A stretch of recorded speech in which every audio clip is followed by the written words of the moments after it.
Os irmãos podem se assentar. Cumprimento a igreja com a graça do nosso Rei Jesus. Alegria, né, meus irmãos, estarmos aqui reunidos em mais um glorioso e bendito dia do Senhor. Lembrando que para nós, povo da aliança, todo domingo é um domingo especial. Nós não dependemos de um calendário humano, não é? Feito por homens para celebrarmos a ressurreição do nosso Senhor Jesus Cristo. Por isso que nós, como reformados, celebramos. Os irmãos aí atrás me ouvem bem? Tá bem? Obrigado. Como reformados que somos, nós celebramos a Páscoa cristã, não é a passagem da morte para a vida, mas não sob sombras, mas sob realidade, porque o Cordeiro Pascal, que é o nosso Senhor Jesus Cristo, já foi imolado e ressuscitou ao terceiro dia. Portanto, todo domingo para nós é um domingo de celebração, não apenas devemos esperar aí primeiro domingo de abril ou coisas dessa natureza, né? E é uma alegria para nós dependermos daquilo que a Escritura nos diz para celebrarmos, não é? E que bênção é, meus irmãos, estarmos aqui, portanto, mais um dia do Senhor, mais um dia que lembra da nossa ressurreição em Cristo Jesus e a nossa esperança, portanto, e fé são fortalecidos e o nosso coração fraco é animado ao lembrarmos de que, se hoje for o nosso último dia de vida, em Cristo Jesus nós estamos seguros para sempre, não é? Irmãos, que saudade também, não é? De retornar ao púlpito da nossa igreja local. Estava ali fazendo as contas. A última vez que eu preguei foi em 1º de fevereiro, faz um tempinho, não é? Então, alegria retornar ao púlpito da nossa igreja. E vamos retornar, portanto, com a nossa série de exposições em Colossenses. Vamos abrir lá em Colossenses capítulo 3. Vocês pensaram que a gente tinha esquecido Colossenses, né? Não esquecemos, não. Hoje nós vamos finalizar aquela sessão sobre o lar vivificado. Hoje é a parte 3, servos e senhores. Abra lá comigo em Colossenses capítulo 3, verso 18.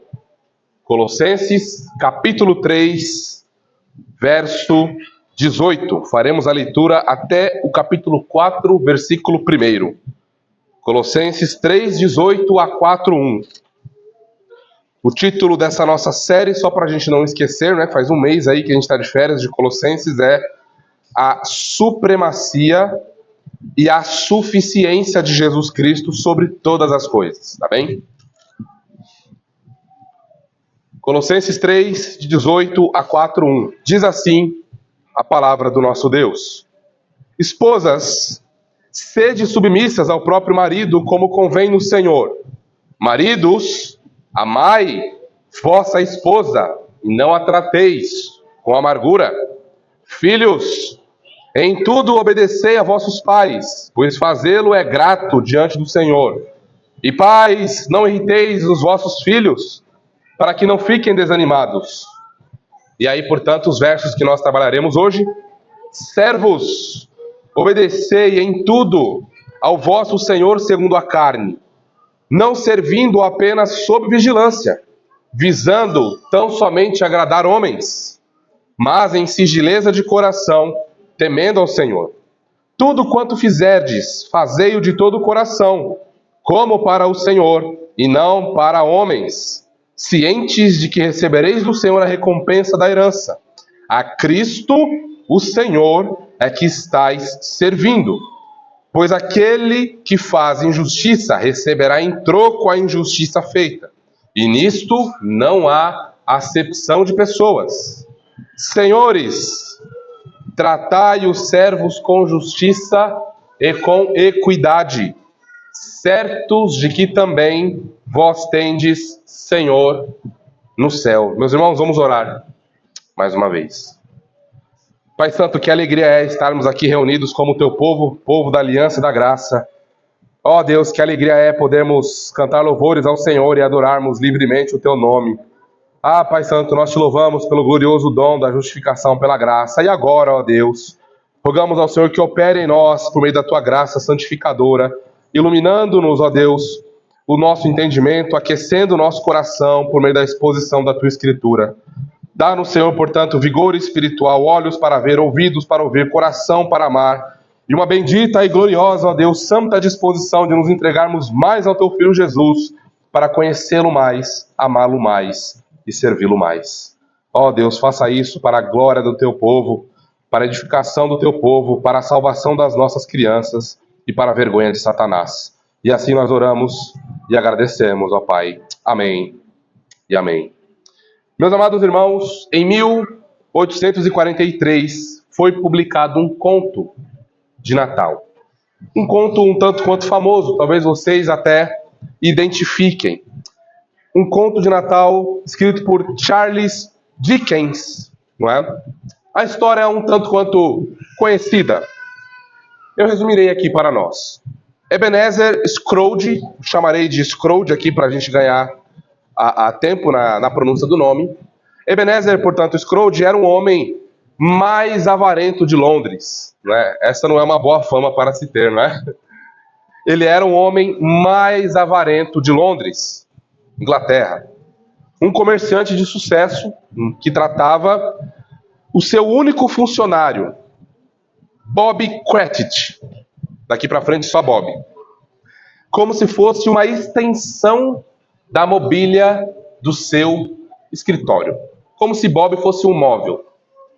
Bob trabalhava num cubículo, num espaço pequeno, congelante, com uma única brasa para se aquecer, porque o senhor Scrooge controlava todo o carvão e ele era muito avarento, né? Controlava muito bem o que ele dava para as pessoas.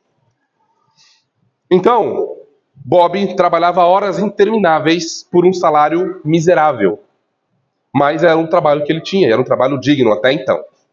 Ele trabalhava com medo, trabalhava sem dignidade e trabalhava bem, porque não tinha escolha. Não é? Foi um emprego que ele conseguiu. Mas eis o detalhe que Charles, o autor do conto, planta com precisão cirúrgica. Presta atenção nisso.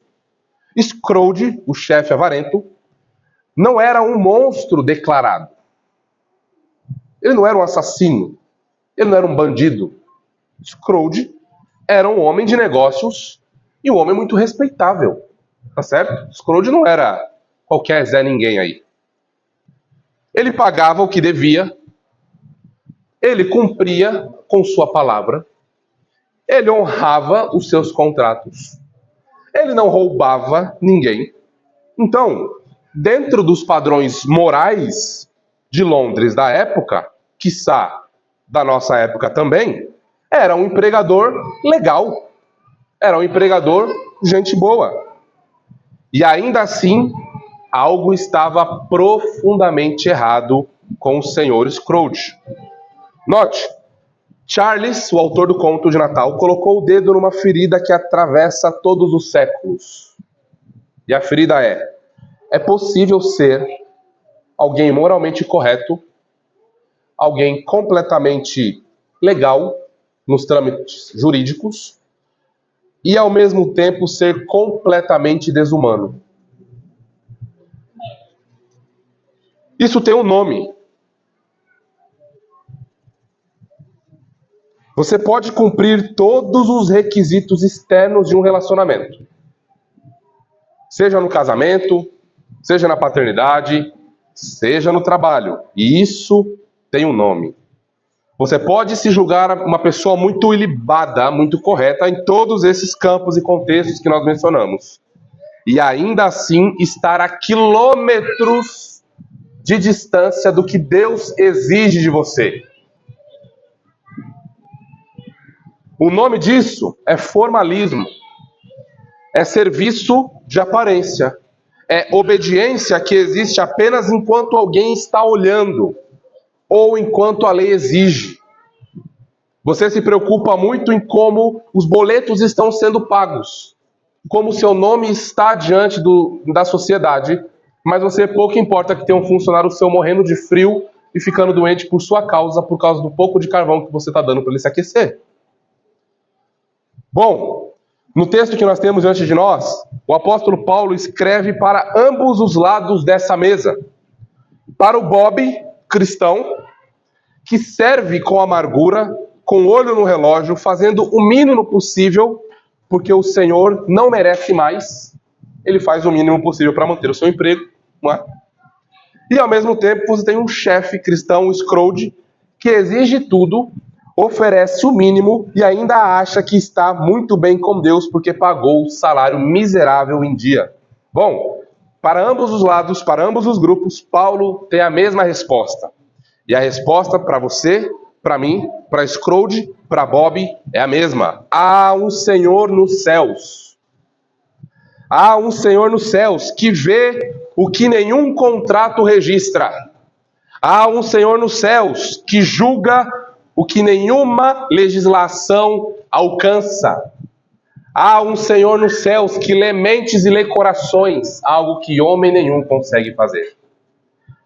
Portanto, irmãos, aqui, seguindo a nossa série de exposições, não é, sobre o lar vivificado, nós estamos vendo que a união com Cristo ressurreto promove na família, promove no marido, promove na esposa, promove no filho, e agora nós vamos ver o que a união com Cristo ressurreto promove entre senhores e servos, entre empregados e empregadores. Portanto, nós vamos agora finalizar aquela caminhada que Paulo fez nos cômodos do nosso lar, não é? Nós vimos Paulo passando pelo casamento, passando pela paternidade, pela criação dos filhos. E agora o evangelho vai entrar no lugar mais improvável possível. A relação entre quem obedece e quem manda, não é? E a lógica é a mesma. Não é sociologia, irmãos. Lembrem que nós temos um fio condutor aqui. É cristologia do início ao fim nessa porção da Escritura. Vamos à nossa afirmação teológica. Acho que os irmãos não lembram, nem eu estava quase lembrando mais, né? Vamos relembrar a nossa afirmação teológica aqui, que resume essa porção de hoje.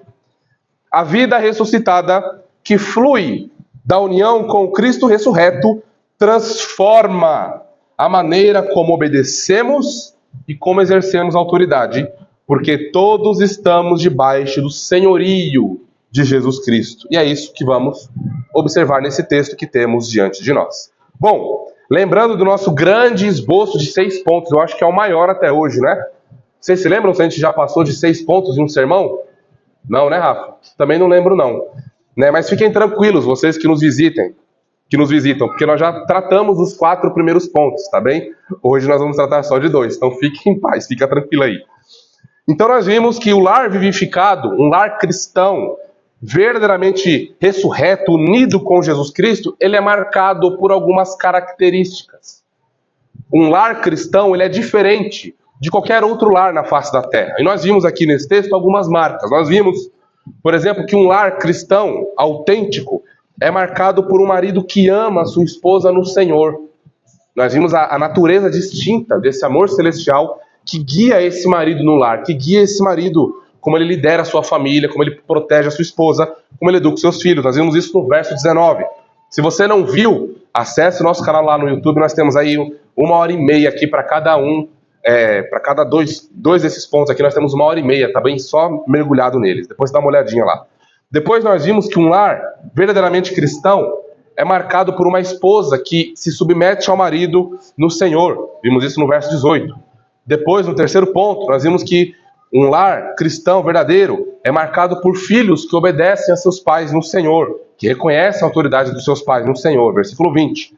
Depois nós vimos que esse lar também é marcado por pais cuidadosos no Senhor, versículo 21. E hoje, portanto, nós vamos ver que esse lar é marcado por servos que temem ao Senhor, versos 22 a 25, e o último ponto, senhores que são justos diante do Senhor Jesus, verso 1 do capítulo 4. Ufa, quase perdi o fôlego aqui, meus irmãos. Então vamos lá, o título do sermão de hoje é O Lar Vivificado, parte 3, Senhores e Servos, tá bem? Para as crianças, atenção crianças, a palavrinha de hoje é Senhor, para vocês pesquisarem com seus papais aí ao longo da semana. A palavrinha é Senhor, e vamos lá para o resumo desse sermão para os nossos pequenos. Então atenção todos vocês, Oliver, Esther, deixa aí o Bernardo um pouquinho, olha, você já vê o Bernardo com o Totó de novo, espera um pouquinho, Esther, Vincenzo, Pedrinho, Luquinhas, Bibi, Mark, Micael, as crianças todas, Heleninha, atenção agora, Titio Léo vai resumir a pregação para vocês, tá? E o título para vocês desse resumo é Guardando os Brinquedos. Olha só. Quem aqui gosta de guardar os brinquedos? Ravi, ó, Ravi já levou. Ih, abaixou a mão, Ravi. Quem gosta de guardar os brinquedos? O Oli. Quem mais? Tá ali o Joe, levantou a mão. Ali, acho que é o Miguel ali. O Mark. O Ravi, o Vincenzo também gosta. Todo mundo gosta de guardar os brinquedos então, né? É. A Aninha. A Esther não gosta de guardar os brinquedos. Olha, essa historinha então vai marcar vocês, hein?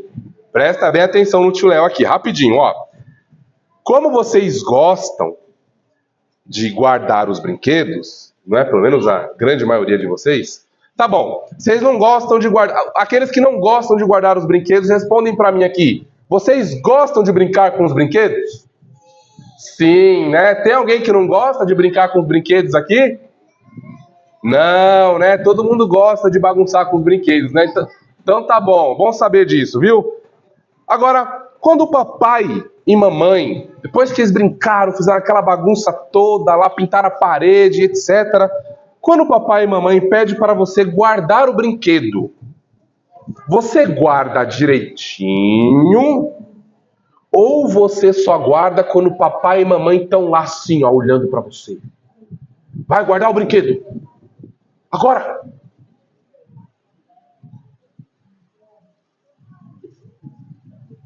Vocês guardam por livre e espontânea vontade.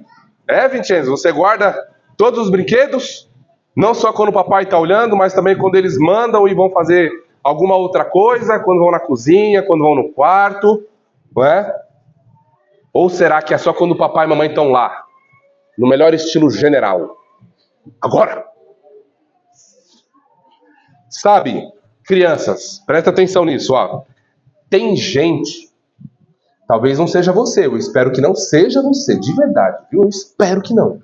Mas, ó, tem gente que só faz as coisas direitinho quando tem alguém olhando. Sabia? Tem gente, Oliver, que só vai arrumar as coisas, limpar quando tem gente olhando. Só vai fazer um bom trabalho quando tem alguém vigiando. Mas, quando ninguém vê, sabe o que essa pessoa faz? Bagunça.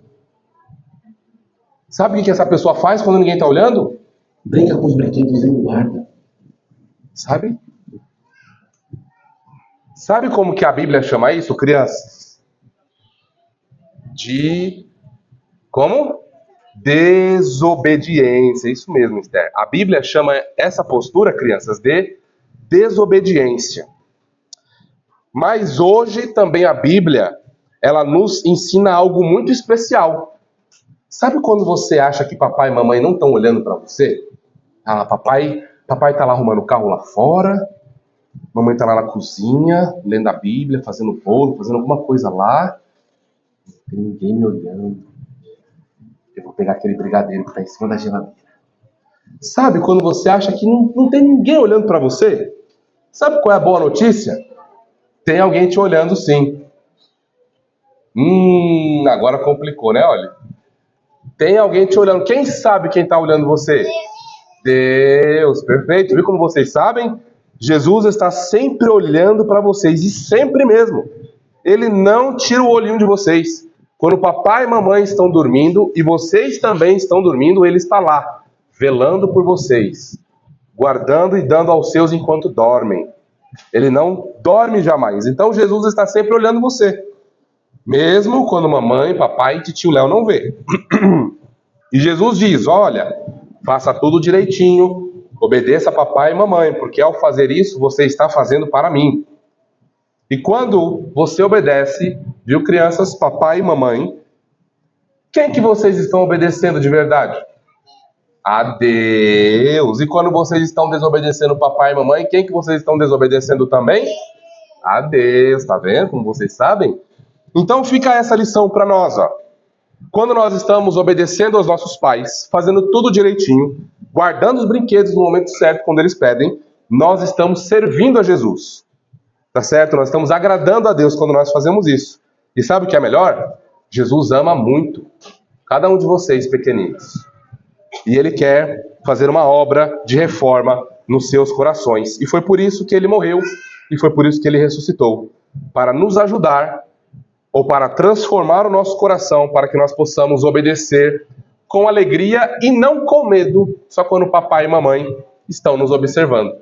Tá? Só Jesus, com sua graça soberana, pode mudar o seu coraçãozinho que precisa ser tão profundamente transformado a amar a obediência, a amar a obedecer seus papais e suas mamães, e as vovós também, os vovôs também. Então, frase para a gente repetir. Crianças, ó, o tio Léo vai falar rápido, depois eu falo de maneira lenta e a gente repete junto, tá bom? A frase é a seguinte, presta atenção, tá?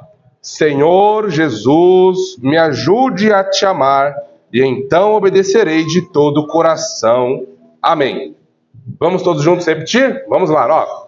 Senhor Jesus, me ajude a te amar, então obedecerei de todo o coração. Amém! Amém! Isso. Muito bom, meus amores. Muito bom. Amém. Isso aí, meus lindos.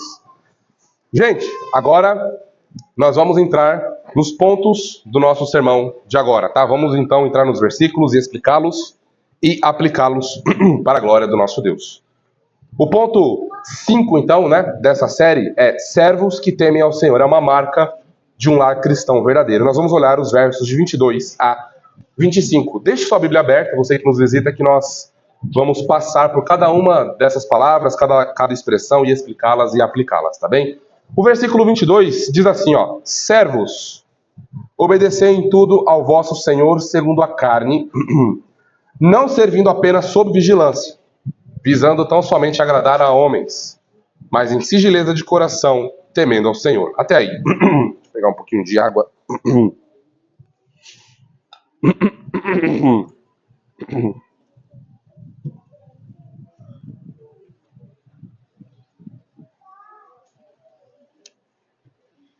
Irmãos, essa palavrinha servos que aparece aí na sua Bíblia, alguém tem uma tradução diferente? Não, né? Essa palavrinha aí é a palavrinha que significa literalmente escravo, tá certo? E nós temos alguns trabalhos que eram realizados por escravos nesse período. O escravo aqui é uma pessoa que pertencia a outra pessoa, tá bem? Nessa época aqui, isso ainda era comum. Nesse período, isso ainda era comum. Lembrando que nós estamos debaixo, no primeiro século, do Império Romano, tá bem? Importante esse dado histórico para nós. Só que Paulo aqui, deixa eu antecipar uma coisa muito importante. Paulo aqui, ele começa a lançar as sementes que vão fazer com que esse sistema imoral, né, de tráfico, de compra de pessoas, de tratar pessoas como coisas, comece a ruir, comece a desmoronar. E tudo isso é obra do Evangelho da graça de Deus, tá bom? Então, trabalho que escravos nesse período realizavam de modo geral, tá bem? Eles trabalhavam em minas, eles trabalhavam em agricultura, eles trabalhavam no campo, cuidando de ovelhas, eles também exerciam um trabalho doméstico. E aqui, obviamente, que Paulo está olhando para essa esfera familiar, mas essa esfera familiar, ela extrapola um pouco, tá bem? Então, nós, obviamente, estamos focando a esfera familiar, porque nesse período era comum, né, as famílias terem escravos domésticos servindo em casa, mas aqui o âmbito, ele pode, o nosso olhar também pode extrapolar um pouquinho para a sociedade. Tá bem, à medida do possível, conforme a gente for avançando na exposição, eu vou explicando alguns detalhes importantes para os irmãos em relação a isso, tá? Então, olha o que Paulo vai dizer agora, olhando para aqueles escravos, não é, que nasceram de novo. Não é qualquer categoria, não é qualquer tipo de pessoa, tá? São escravos, servos, que foram alcançados pelo Evangelho.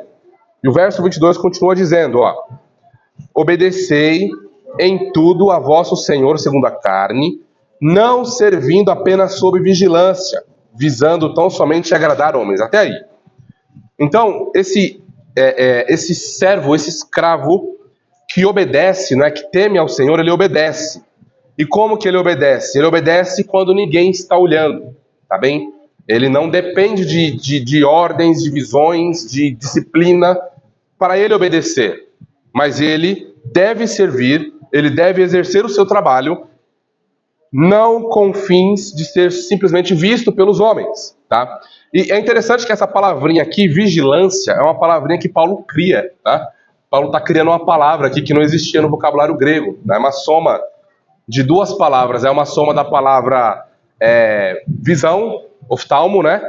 Com a palavra serviço, doulos, do li aqui, né? Então ele une olhos e serviço aqui, então é serviço sob supervisão, não é? Se refere a um serviço que é realizado apenas para causar uma boa impressão na presença do proprietário, do chefe.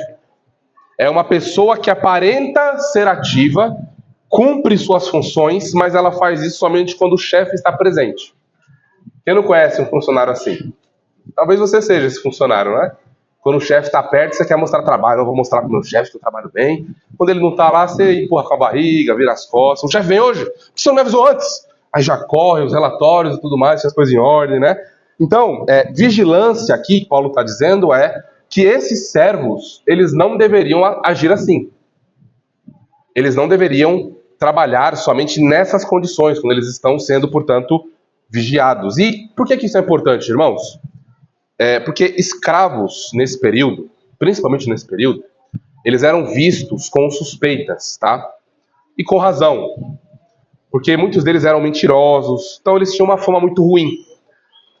Como pessoas que só fariam suas tarefas com medo de punição ou para chamar a atenção dos outros.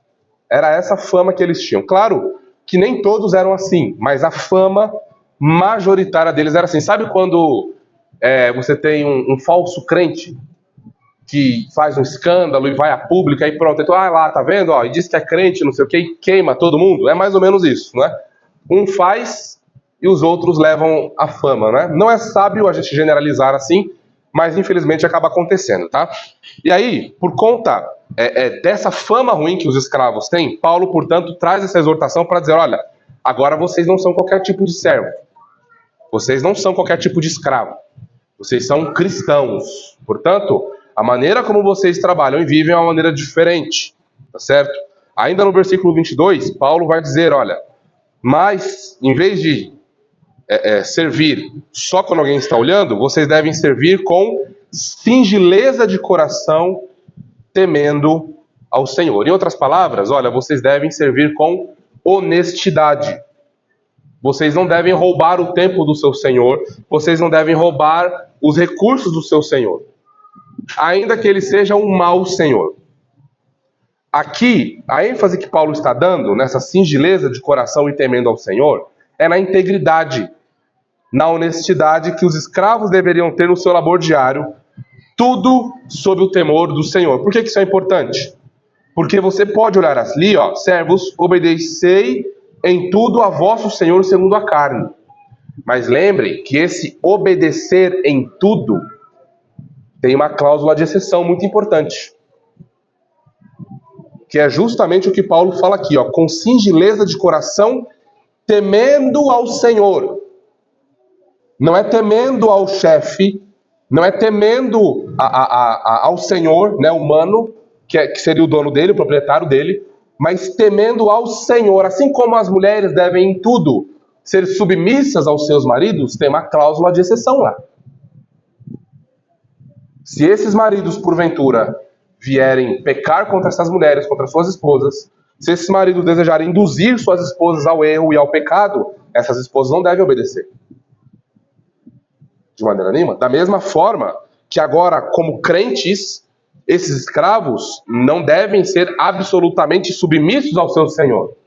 Se eles forem enviados em uma missão para sequestrar uma criança, para matar uma mulher, para roubar, não é? E nessa época havia muitas rixas familiares, não é? Se você já assistiu ou já leu livros sobre cultura romana, sobre esse período aqui, você sabe como é perigoso você cair ou você ter inimizades com o senador romano, com César mau caráter. Haja vista, quem já assistiu aí, como é que é o nome? Coliseu não, Troia não, Gladiador, obrigado, Gui. Quem já assistiu Gladiador sabe lá, o general Maximus, campeão dos campeões, só queria se aposentar e descansar com a sua esposa e seus filhos, que ele não via, acho que 5 anos aproximadamente, por ali, tá? Eu vi recentemente, mas devo ter esquecido. Mas ele já, mais de um ano ele não via a família, ele só queria tirar férias e descansar no campo com a sua família.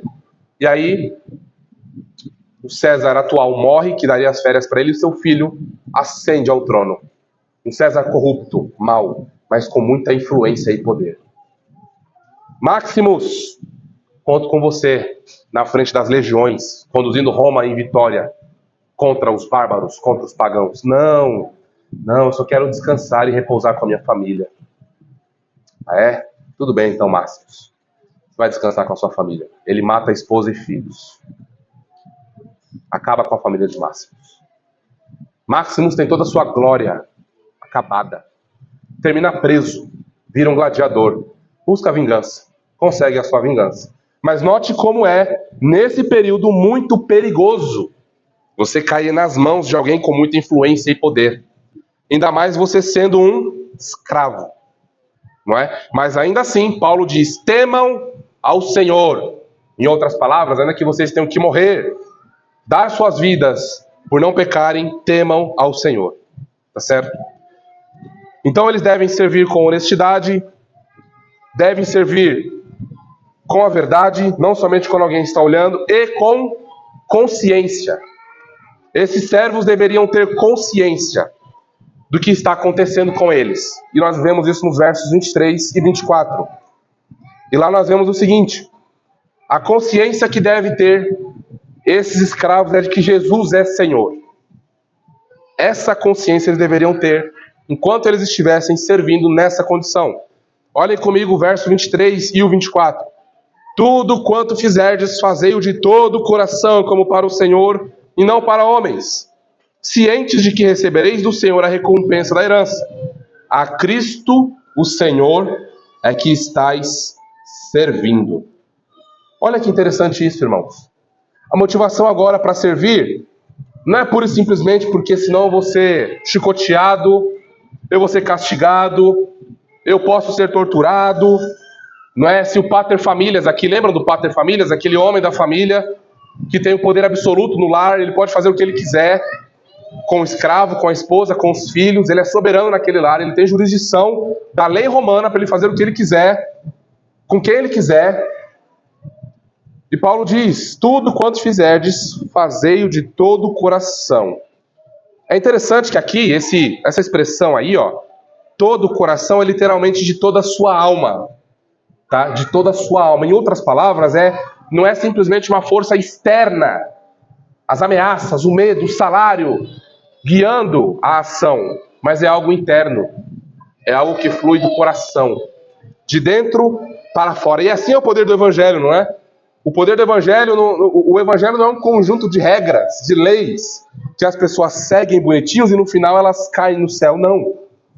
O Evangelho é uma boa notícia de que todos os homens são miseráveis. É boa notícia, tá? Peraí. De que todos os homens são frágeis. De que todos os homens são fracos. De que todos pecaram e se afastaram de Deus e não querem a Deus.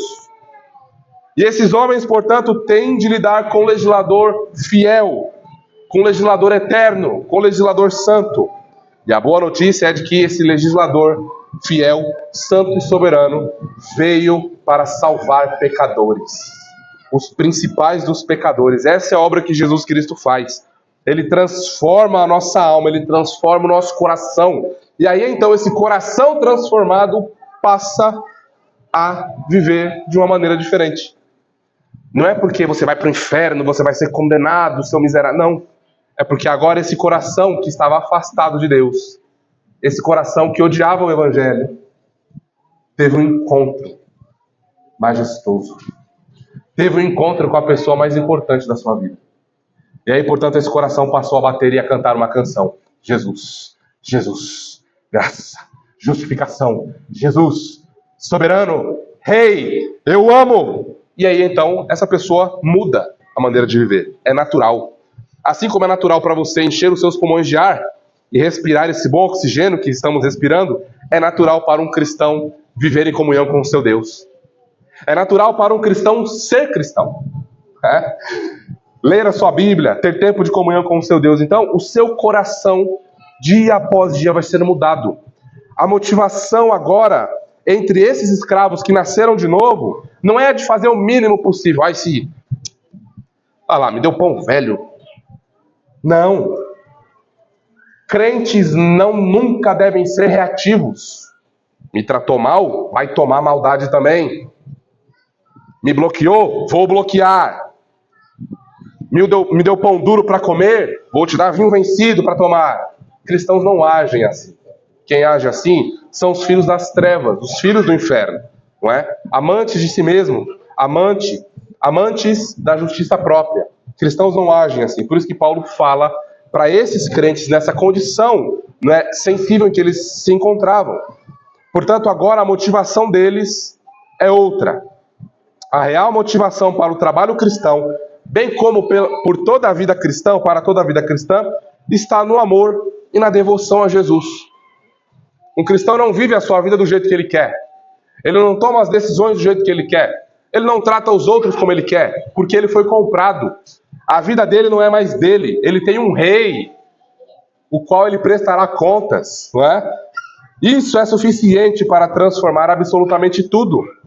Não apenas como encaramos o trabalho, mas como encaramos o casamento, como encaramos atrasos, como administramos o nosso dinheiro, como educamos os nossos filhos. Isso muda absolutamente tudo. Jesus, portanto, é o chefe por excelência. Quando todos os olhos se fecham ou se afastam de nós, os olhos do Senhor continuam lendo nossas mentes e nossos corações. Jesus é o nosso Senhor. E essa é a grande motivação, portanto, desses escravos que nasceram de novo. Eles têm consciência de que Jesus é Senhor sobre suas vidas, mas eles também têm consciência de que Jesus é galardoador, ele é recompensador. Olha o versículo 24. Cientes de que recebereis do Senhor a recompensa da herança. A Cristo Senhor é que estáis servindo. Olha que palavra que Paulo está dando para lembrar esses irmãos, não é? Para ferir a consciência deles com o evangelho da graça de Deus.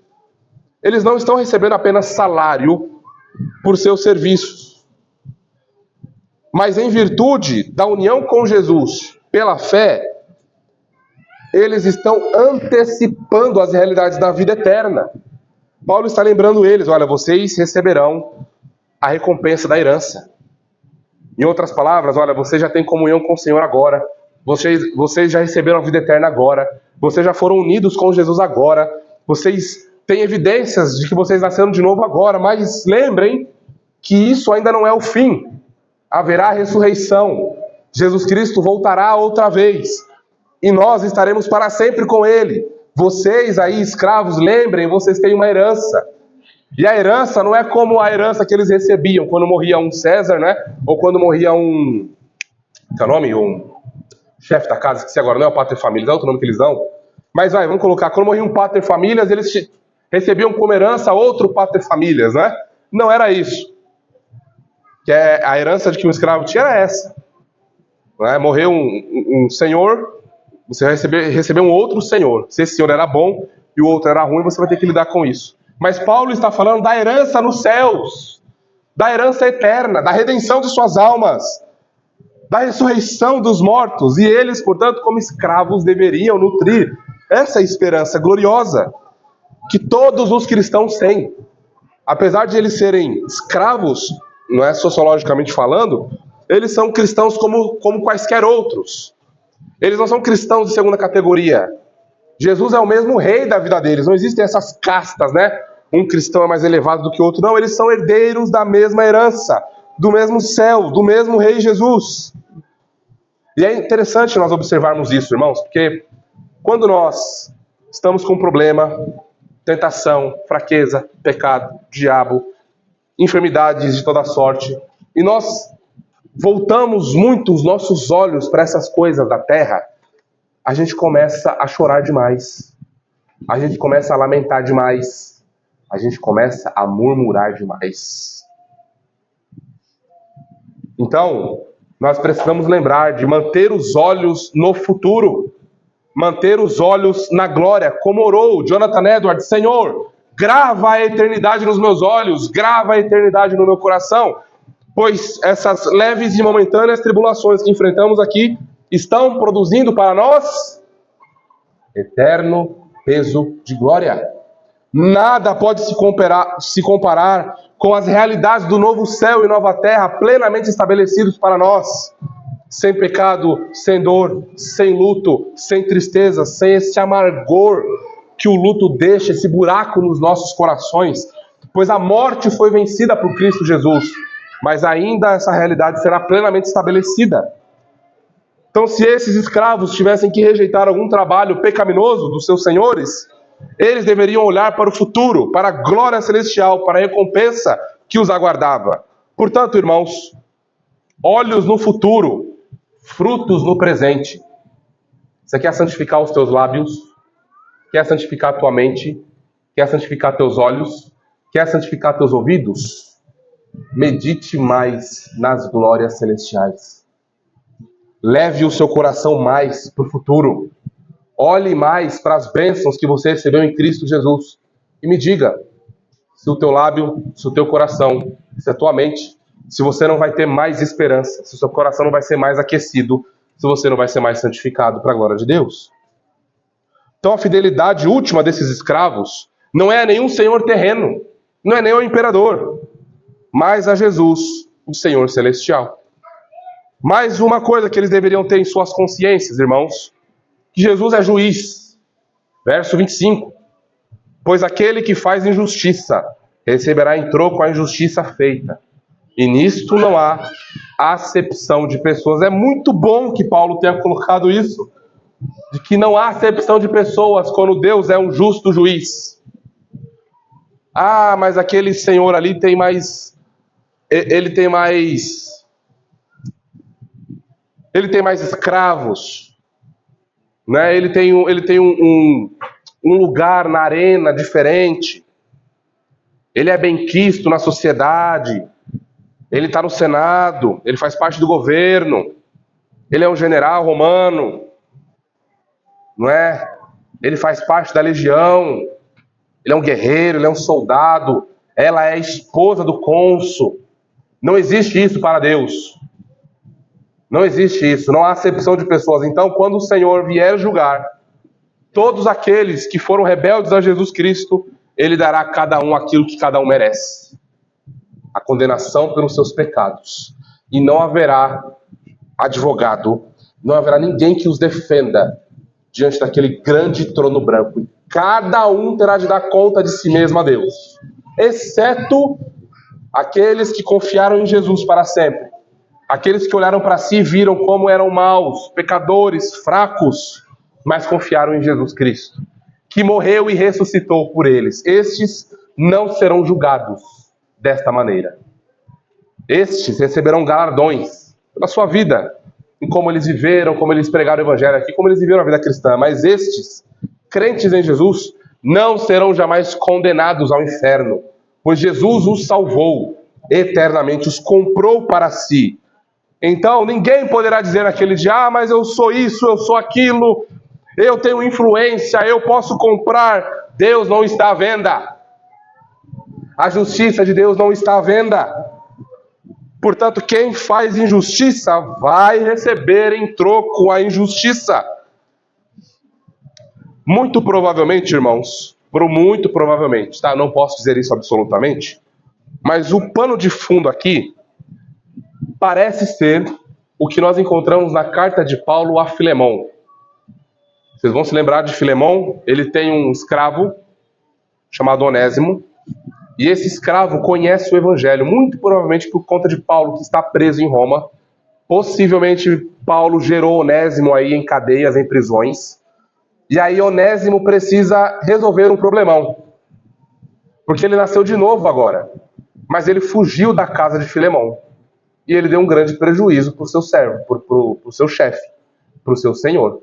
Ele não só fugiu, ele levou consigo algumas coisas, alguns pertences. Então, Onésimo, pela cultura greco-romana, deveria ser morto. Deveria ser executado. Porque ele fugiu do seu senhor. Mas Paulo escreve, portanto, a Filemão, falando: Filemão, receba Onésimo como irmão. As ofensas que ele cometeu, coloque na minha conta. Né? E Paulo dá uma carteirada apelando ali, né? para o coração de Filemão, para que Onésimo seja recebido em graça, em amor e misericórdia, e não receba aquilo que ele merece. É uma carta tão curta, mas do início ao fim, mostrando para nós como que Deus nos trata em Filemão, ao receber Onésimo, um fugitivo que merece condenação, receber em graça, em amor e misericórdia e perdão. Me parece que esse pano de fundo está aqui envolvido, não é? Então, todos devem saber que receberão do Senhor aquilo que é justo, nem mais e nem menos. Os que foram salvos receberão aquilo que é justo em Cristo Jesus. Os que serão condenados receberão aquilo que é justo em seus próprios corações e por causa dos seus próprios pecados. Então, essa palavra, irmãos, é muito importante, pois por muitas vezes podemos ser tratados com injustiça e os escravos poderiam facilmente retribuir o mal com o mal, não é? Mas Paulo está lembrando, olha, se vocês nasceram de novo, vocês devem viver e caminhar em justiça e não pagar o mal com o mal, como possivelmente os seus senhores os tratam, tá bem? Então, aquele que causar dano a outro dará conta disso a Deus e, mais uma vez, pouco importa a condição social.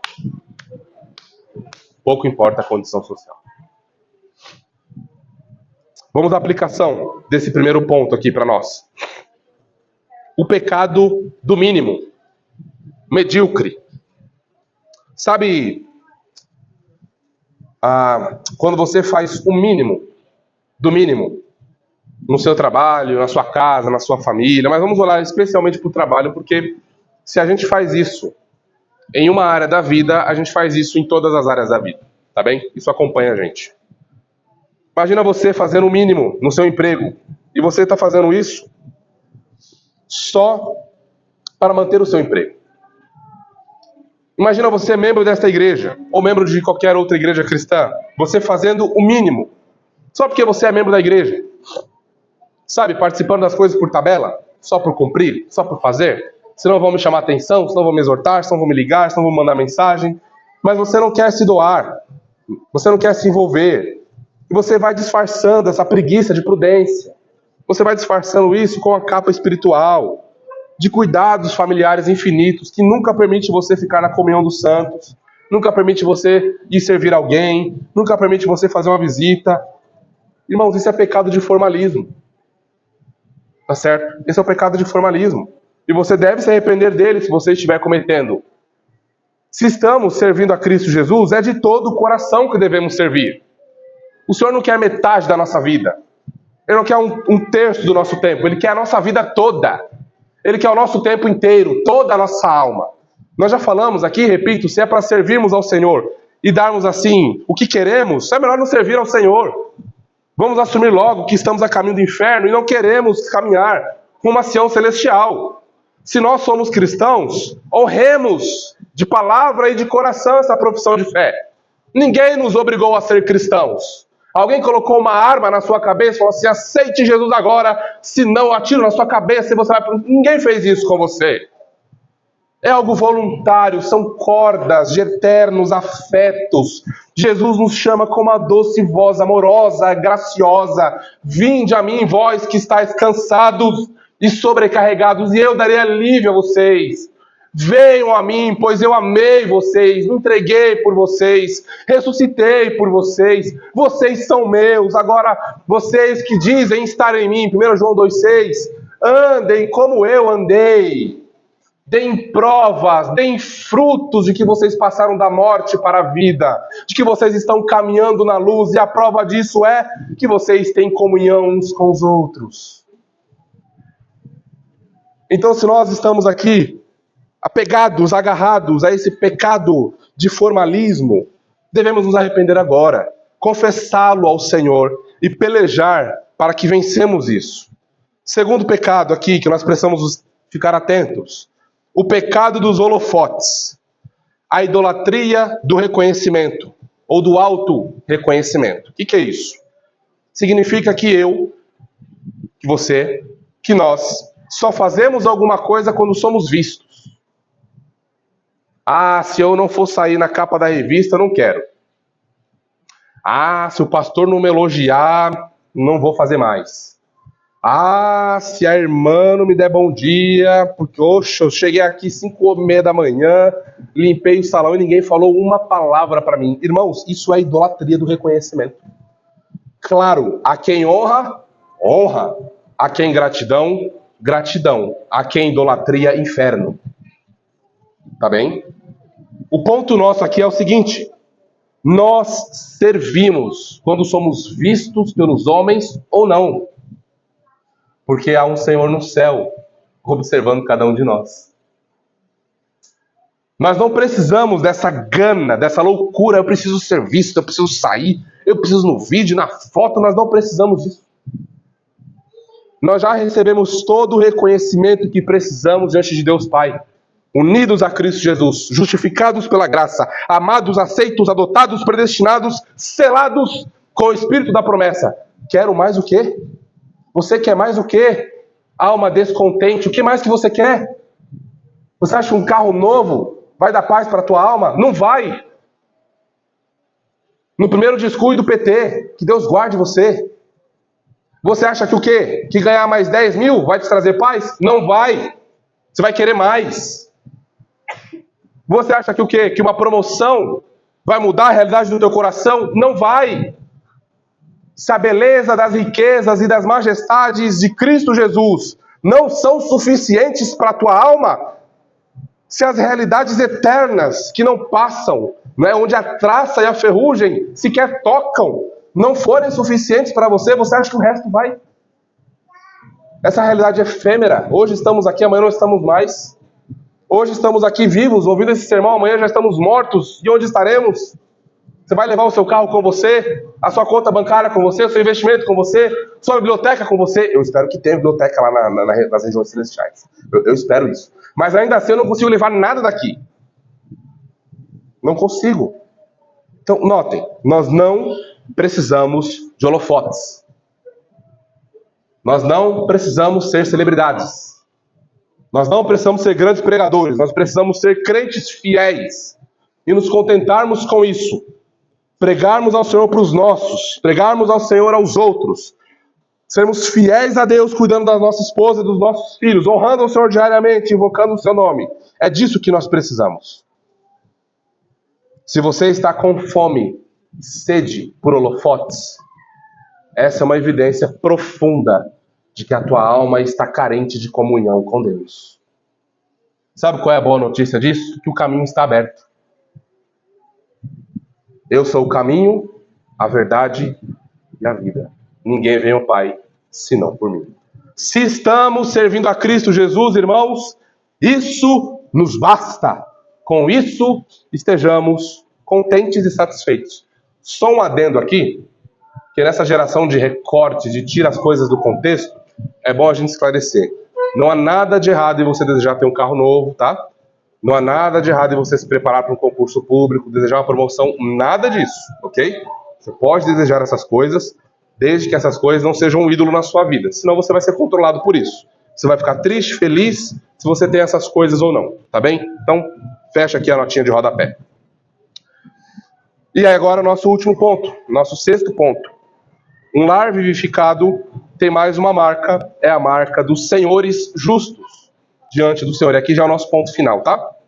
Vamos ler o capítulo 4, versículo 1, mais uma vez. Lá diz assim: senhores, agora presta atenção que nós ouvimos, né, a palavra voltada aos escravos. Agora nós vamos ver como que o evangelho começa a desestruturar, a ruir todo esse sistema ímpio, imoral e mundano que lá mais na frente, nos séculos 16 e 17, começam a surgir movimentos que vão finalmente dar fim a essa estrutura que nós estamos aqui exposta diante de nós. Senhores, tratai os servos com justiça e com equidade, certos de que também vós tendes Senhor no céu. Aí você pode olhar assim, mas peraí, se eu for contar a quantidade de palavras que tem nos versículos 22, 23, 22 a 25, é bem maior do que eu encontro no versículo 1 do capítulo 4. Vocês vão concordar comigo, não precisa nem a gente contar aqui a quantidade de palavras, né, e de caracteres. É desproporcional aqui as ordens, mas eu quero que você preste atenção. Apesar de ser bem objetivo e direto, é muito cirúrgico e profundo que nós acabamos de ler aqui. Principalmente se nós conseguirmos fazer esse transporte lá para o primeiro século, entender bem as estruturas romanas, de como se dava, né, esse mercado de escravos e como que as leis eram regidas e guiava tudo isso, tá? Então, Paulo vai se voltar ao 6º grupo de irmãos. Irmãos, tá? No texto, os proprietários de escravos. Vamos lá. Senhores justos diante do Senhor Jesus. Eles precisam demonstrar justiça. Então, notem que Paulo está falando como que eles devem agora, portanto, como crentes, lidar com os seus escravos, tá bem? Tratai os servos com justiça. Irmãos, nós falamos, quando nós expomos os versos anteriores, que no primeiro século, nesse período aqui, não existia nenhum código familiar, não é, que desse ordens àqueles que eram governados. E nós vimos que essa sessão, Paulo começa falando com as mulheres. Paulo começa, lá no versículo 18, falando esposas. O nosso contexto fica moderno, né, pós-moderno, fica louco quando lê esposas sede submissas, né, sem se preocupar muito com o que significa. Mas quando nós temos um código familiar começando com esposas, filhos, escravos, e agora servos por últimos, é algo um tanto quanto estranho. Na lógica romana, os paters, famílias, né, o pater família deveria ser o primeiro. O que governa o lar recebe a primeira instrução. O que governa o lar recebe a instrução do que os outros vão fazer e ele dá as ordens, não mencionar os governados. E aqui nós vemos os senhores também agora, por último, recebendo as orientações de Paulo, inspiradas pelo Espírito Santo. Então, nós temos um verbo muito importante aqui, que é uma ordem, é um imperativo, é o tratai aí. Esse tratai é uma ordem, é um mandamento. Significa basicamente o seguinte, que alguém a quem essa ordem está sendo dada deve dar algo útil ou algo que é necessário para alguém, não é opcional. Você tem que dar aquilo para aquela pessoa, é ordem. Em outras palavras, portanto, os senhores aqui devem providenciar aos seus escravos justiça. E isso, irmãos, para um contexto do primeiro século, para nós entendermos o choque disso, é uma blasfêmia. É aquilo que nós vemos o evangelho virando um mundo caído de ponta cabeça. Como assim? Um chefe, um senhor da casa, dar justiça a um escravo? Pera lá, tem alguma coisa errada aí. Só que não tem nada errado aqui.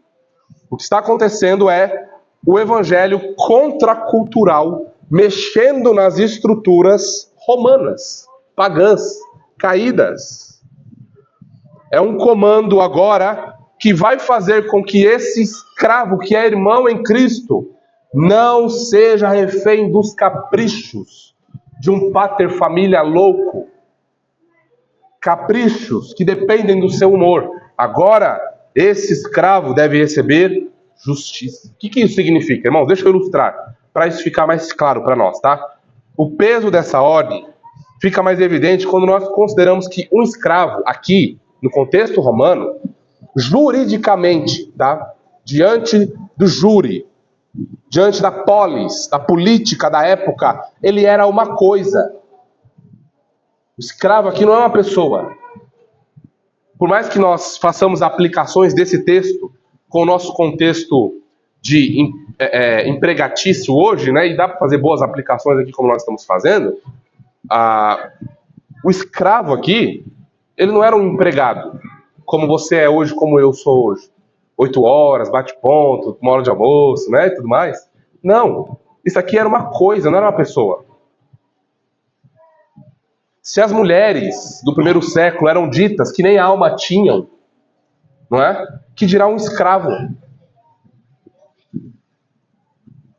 É uma coisa, é como uma peça do móvel lá da escrivaninha esqueci o nome dele lá, do rapaz lá do conto de Natal, do começo do sermão.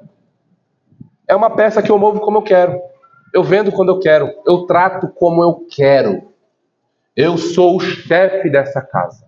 Eu sou o pater familias. Todos sob minha autoridade, por jurisdição romana, devem me obedecer. Eu faço o que eu quero. Ai, se eu estiver de mau humor e você atravessar o meu caminho, eu vou acabar com você. Eu vou torturar você. Eu posso fazer o que eu quiser com você. Percebe a situação desses irmãos aqui? Socialmente, essas coisas existiam para fazer a vontade do seu dono. Não tem vontade própria. Você não vai descansar. Você não vai dormir. Você não vai comer. Você vai comer quando eu quiser. Você vai descansar quando eu que percebem?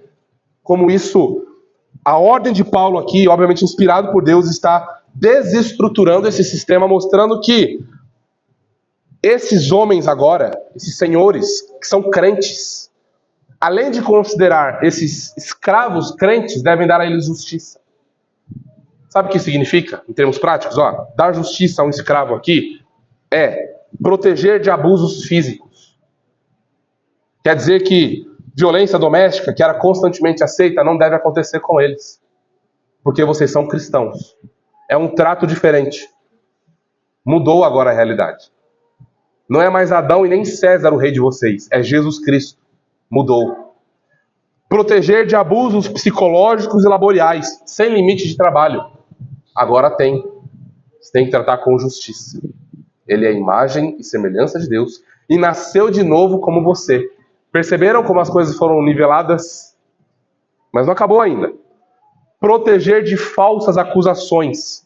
Pois eles, escravos, feitas as ressalvas aqui, né? Você tinha classes de escravos, você tinha escravos que eram marcados e recebia a marca do seu Dominus, lembrei o nome, Dominus, senhor do lar, né? O pater familias ali.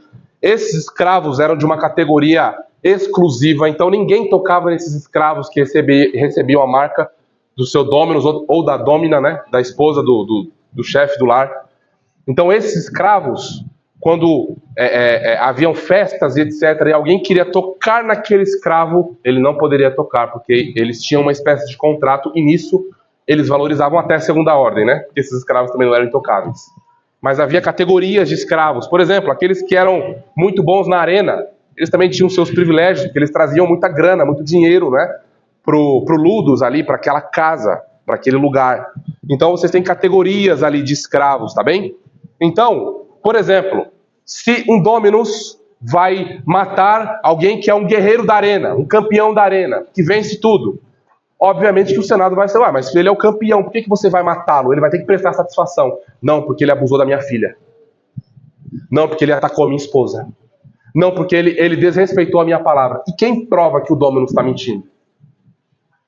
Ninguém. Ele é a palavra. Entenderam, irmãos? Por isso que alguém nessa situação estava muito vulnerável. Então agora o Senhor está dando elementos para proteger esses irmãos nessa condição. Então, proteger de falsas acusações. Justiça. Acabou injustiça com eles. Eles devem receber o que vocês estão recebendo no Senhor. Mas não para por aí. Olha lá, o que mais eles têm que receber, os escravos? Equidade. Vocês vão agora tratar, ó senhores, esses servos com justiça e com equidade. O que é equidade aqui, irmãos? É mais uma palavrinha rara no Novo Testamento. Significa a qualidade de ser a mesma coisa em quantidade, medida, valor ou status. Olha o que está acontecendo aqui. Olha o que a nova criação está fazendo. Essas pessoas que eram tratadas como coisas, objetos sem valor, ridicularizadas, se não serve para mim, vende, mata, faz o que você quiser, crucifica, agora. Essas pessoas devem ser tratadas com igualdade. Mesma igualdade em valor, status e condição. É um ser humano. Não é um objeto, não é uma coisa que a gente compra e vende do jeito que quer. É um ser humano, imagem e semelhança de Deus. Se a justiça protegia o escravo de abusos, a equidade vai além. Ela o reconhece como igual em valor e dignidade. É isso que o Evangelho faz. O Evangelho faz isso. Não há ninguém especial. Não há ninguém que atraia mais a atenção de Deus do que outros. Não. Todos são nivelados. Todos, em Cristo Jesus, são herdeiros do mesmo céu. Podem invocar Deus como Pai. E têm a mesma salvação que qualquer outra pessoa em classe social acima também pode receber. Então aqui começa a ruir. Por isso que Gregório de Nazianzo, já ali um pouquinho à frente, século III, século IV, e outros pais da igreja influentes já começam a questionar esse modus operandi da sociedade. Já começam a questionar, começam a pelejar, começam a lutar, começam a lançar as sementes para que cristãos, e sempre foram cristãos, que lutaram contra a escravidão na história, consigam vitória lá na frente. Uma ilustração histórica, só para vocês entenderem como isso é sério. O escravo velho, adoecido, que não presta mais nem para lavar uma louça, geralmente ele era descartado. Sequer alguém compraria alguém nessa condição, porque está velho, está doente, vai fazer o quê?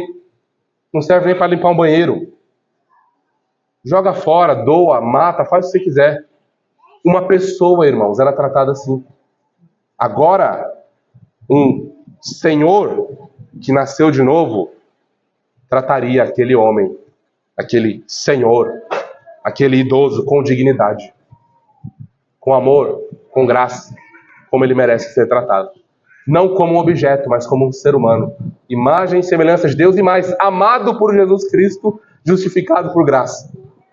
Esse é o poder do Evangelho, não é? Esse é o poder do Evangelho. Um comentarista bíblico chamado Summey diz o seguinte, abre aspas aqui: se os senhores realmente concedessem justiça e igualdade aos escravos, então os escravos não seriam mais tratados como escravos.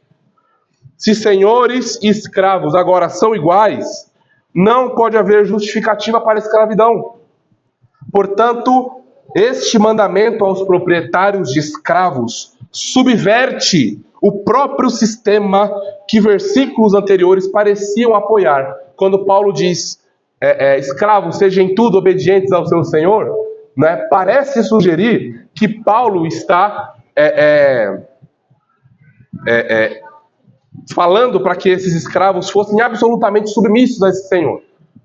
Mas não é. Não é assim. Ao mesmo tempo, Paulo, de maneira nenhuma, está querendo promover uma revolta, no melhor estilo Espartacus, né? Que aconteceu aí entre 73 e 71 antes de Cristo. Para quem já leu, já viu aí a série, alguma coisa assim, está familiarizado. Espartacus, um guerreiro trácio, não é? Entra em briga com guerreiros romanos, não tem muito poder, é levado cativo por uma casa, por um ludus, e aí, portanto, é treinado como gladiador, né? E tem muita eficácia na arena. E aí, então, ele quer a sua esposa de volta, e o Senhor diz que vai trazer a sua esposa de volta. Só que quando ele traz a sua esposa de volta, ela vem morta, e ele diz que foram salteadores que mataram sua esposa. Mas, na verdade, Espartacus descobre que quem matou a sua esposa foi o seu senhor que o comprou. E aí, então, ele cria uma revolta com 12 mil escravos. E aí eles começam um ataque contra Roma, e por 2 anos eles tacam terror em Roma. Espartacus começa a libertar vários escravos começam a fugir e fazem parte da rebelião, mas Paulo não está sugerindo nada disso. Muito pelo contrário, né? Paulo não está sugerindo que os escravos aqui peguem armas e ataquem os romanos, não. Pois a consequência disso foi brutal. Os romanos, obviamente, venceram. Quem derrotaria Roma? Só o Evangelho de Jesus Cristo, né? E sem pegarem armas. A resposta de Roma foi brutal. Depois de 2 anos de luta, 6 mil escravos, seguidores de Espartacus, foram crucificados na Via Ápia, de Capua a Roma, 1 a cada 40 metros, para servir de exemplo a todos aqueles que tentassem usurpar o Império Romano, como mensagem de terror. Então Paulo não está fazendo nada disso, mas, apesar de ele não estar aqui incitando uma revolta, ele também não quer que comunidades cristãs sejam isoladas da sociedade. como alguns faziam, se isolando em cavernas, em montes, em templos, como o pessoal da comunidade de Qumran. O que Paulo está fazendo então?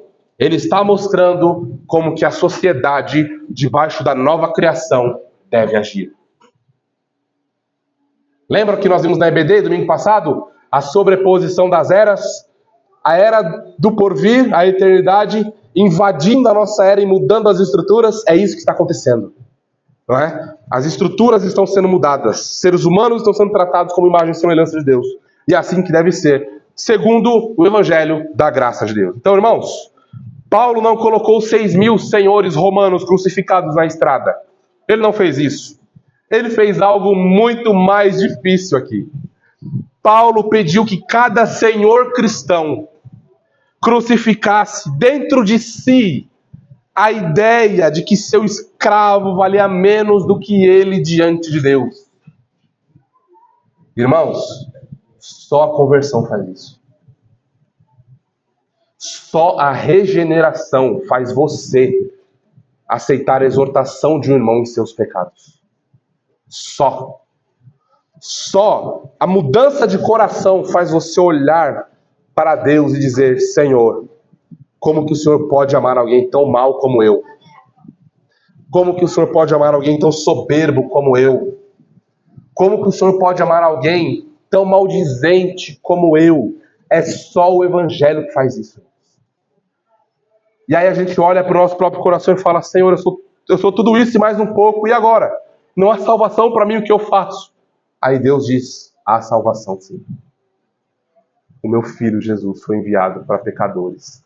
Vá a ele e beba da fonte que jorra para a vida eterna. E você jamais terá sede. Coma desse pão e você jamais terá fome. É só o Evangelho da graça de Deus que faz, portanto, um senhor de escravos, um paterfamilias, olhar para alguém que era até pouco tempo considerado inferior e ser tratado como igual. Vem aqui. Não, eu preciso servir o vinho, eu preciso servir a comida. Ok, sirva, mas depois sente-se conosco. Jante conosco. A partir de hoje, você celebra a mesa conosco, como igual, não mais como inferior. Esse é o milagre, meus irmãos. Milagre da graça de Deus que faz isso. E caminhando agora, finalmente, para o nosso final. Esses senhores precisam fazer o que tem que fazer, também com consciência. Os escravos precisam ter consciência. Os senhores também. Olha o que diz o texto lá, o finalzinho do texto. Certos de que também vós tendes Senhor no céu. Considerar que o senhorio absoluto de alguém pertence somente a Jesus.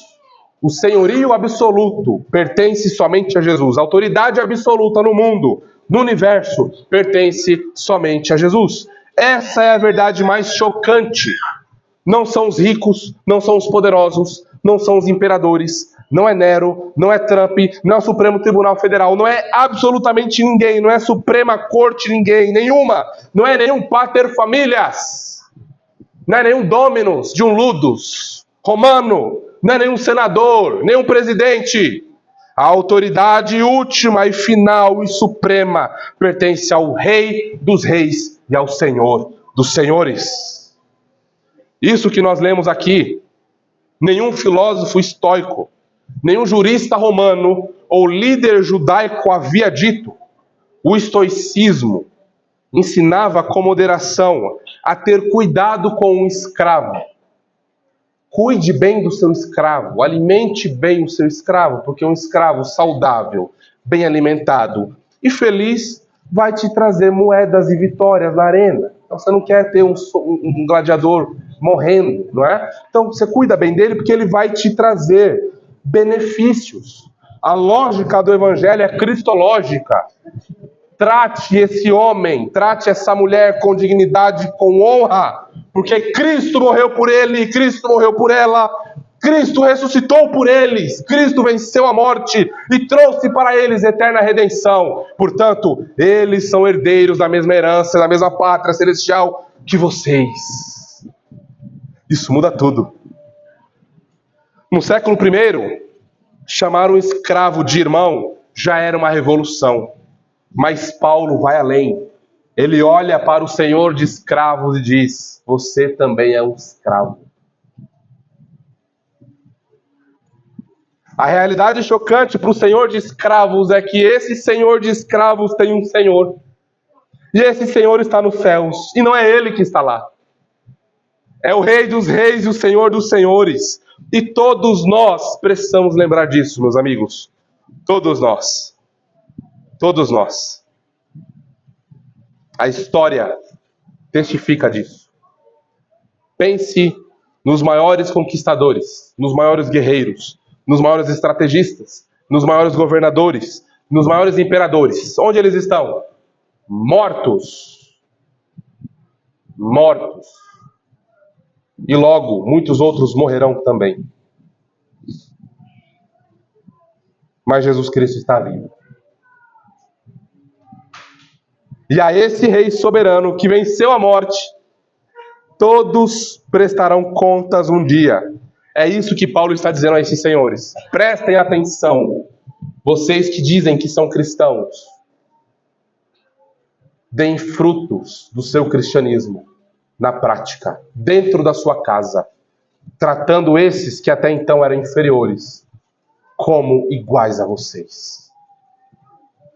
E para chocar ainda mais, a lógica do evangelho é: se eles são irmãos, 1 João 3,16, amem como eu vos amei.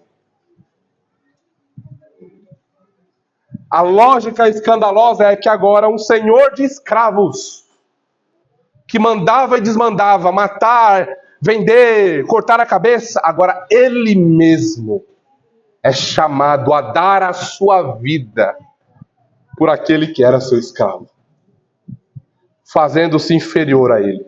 Pois como nós lemos na nossa liturgia, o irmão Mateus bem nos lembrou, o Rei Jesus não veio para ser servido, mas para servir e dar a sua vida em resgate de muitos. Portanto, vão e façam o mesmo. Você é rico? Tem um bom poder aquisitivo?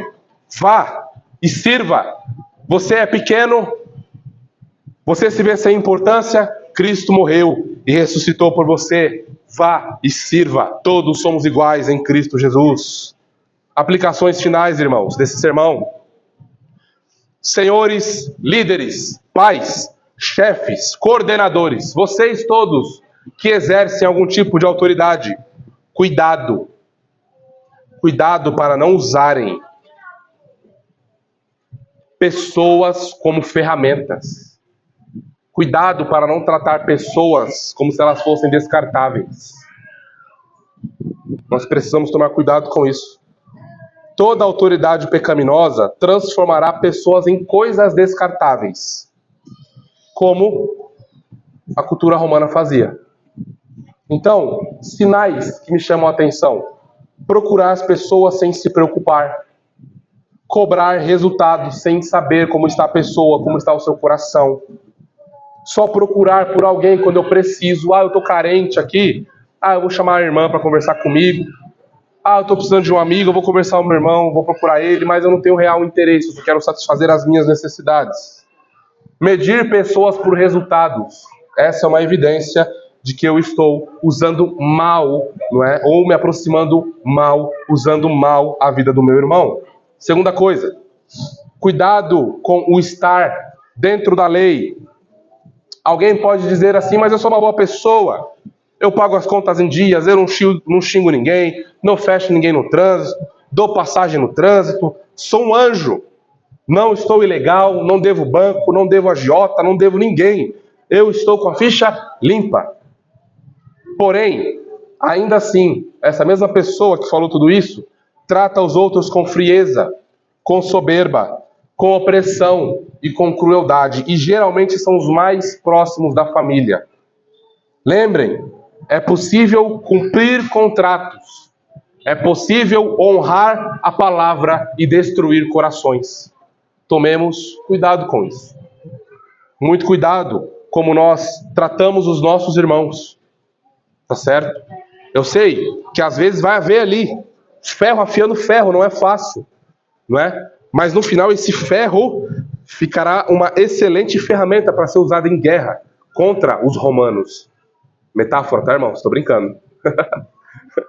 Esse ferro afia o ferro. Às vezes sai faísca, não é? E tem que pegar essa arma lá, colocar no fogo, depois jogar na água. E é todo um processo para essa lâmina ficar usável, para essa ferramenta que é você ser cada vez mais útil no reino de Deus. Nós vamos nos afiar, nós vamos nos estranhar, mas isso tem que ser feito no Senhor. Não como os mundanos fazem, não como os ímpios fazem. Ah, briguei, não quero mais, não fala mais comigo, bilu, tô de mal, não fala mais. Não existe isso na igreja de Jesus.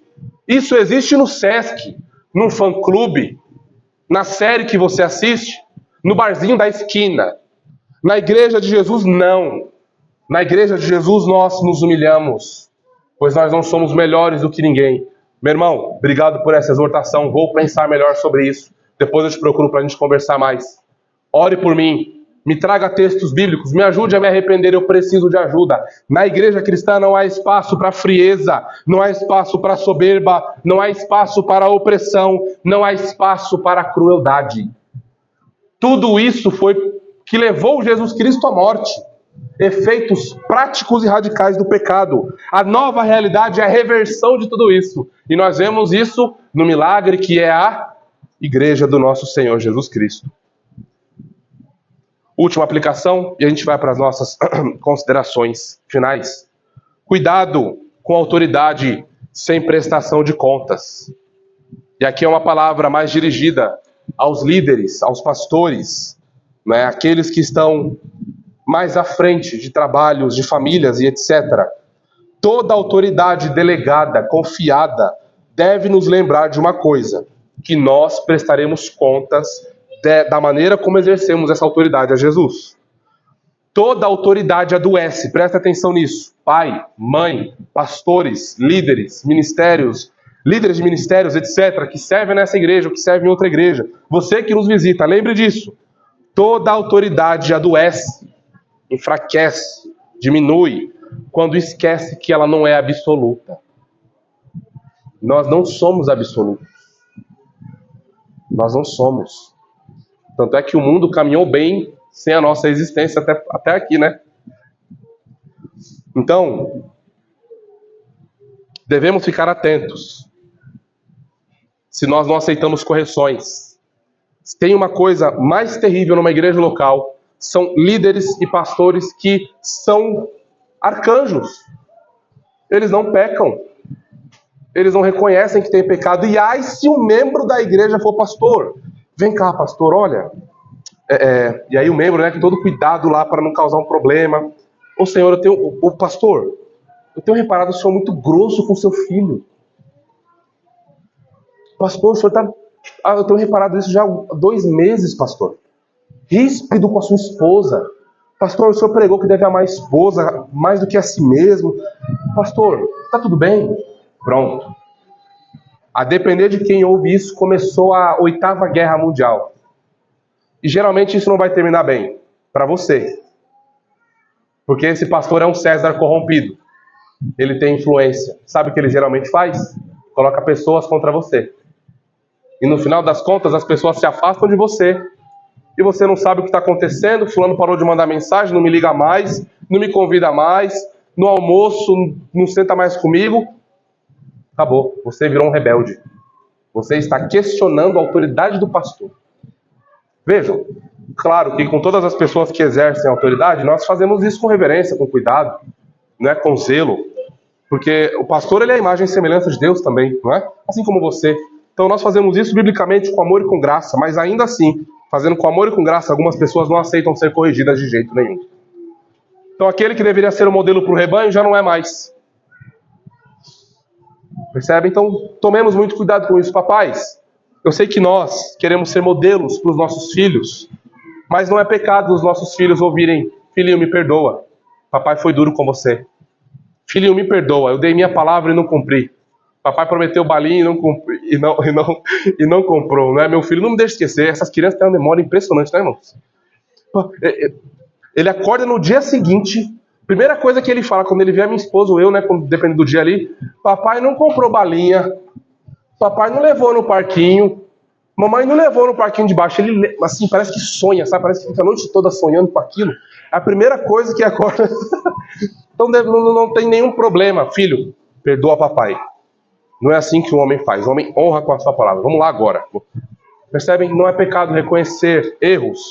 Muito pelo contrário. Isso tem um aspecto didático muito importante.